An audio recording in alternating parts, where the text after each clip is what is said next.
Sparring.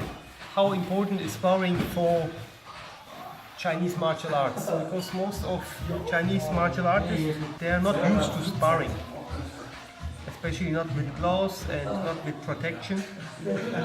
Because message is we cannot spar with gloves because our techniques are too dangerous. Basically, they're based on finger stabbing, eye gouging, and all that kind of stuff, and all the dangerous stuff. So that's why for us sparring is not possible. That's why they don't spar, and that's why they can't fight properly. This is my opinion. For me, it doesn't matter what style you practice. If you have the wish to be able to use it on the street, in the ring, whatever, doesn't matter what style, you should spar.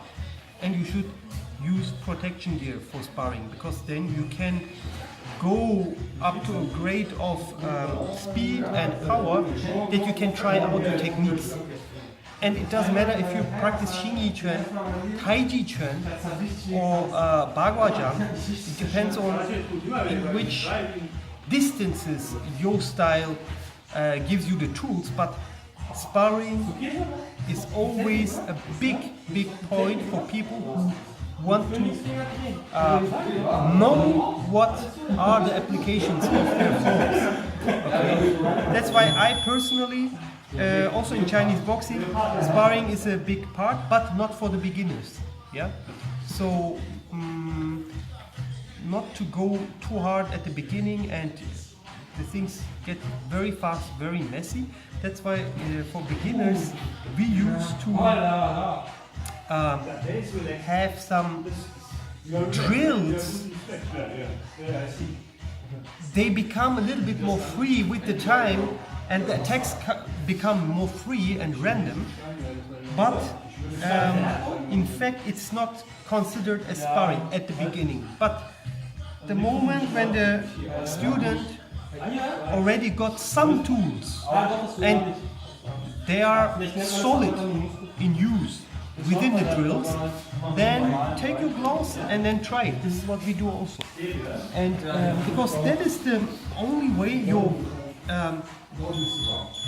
style can improve or grow within yourself. There you really can try out the things what you learn in your drills and in the applications within the forms, and can try it out. And the important thing in sparring at the beginning, that's why for the beginners it's not so suggested in my school, is that you can stay calm and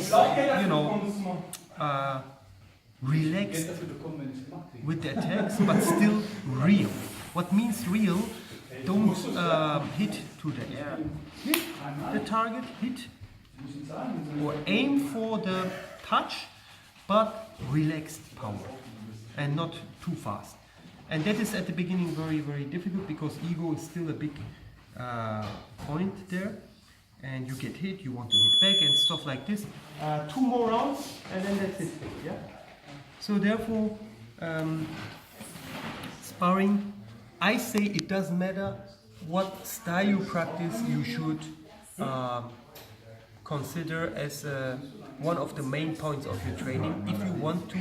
If you have the wish to use it in combat, one-on-one combat, okay?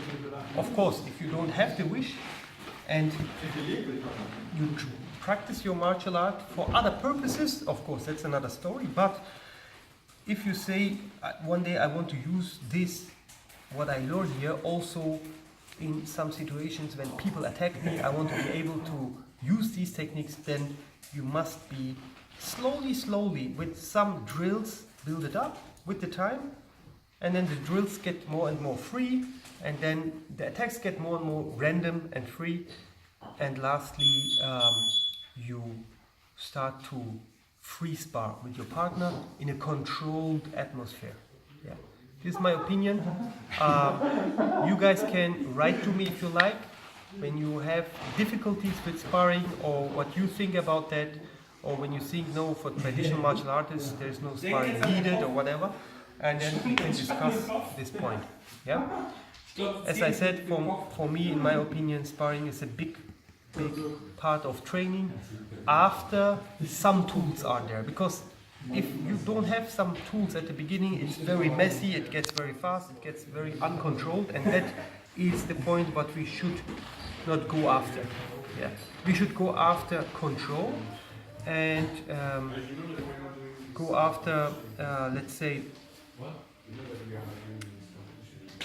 it should be a kind of a game where you can try out things, right? Where you really can try out new techniques, and it should be fun. Peace out.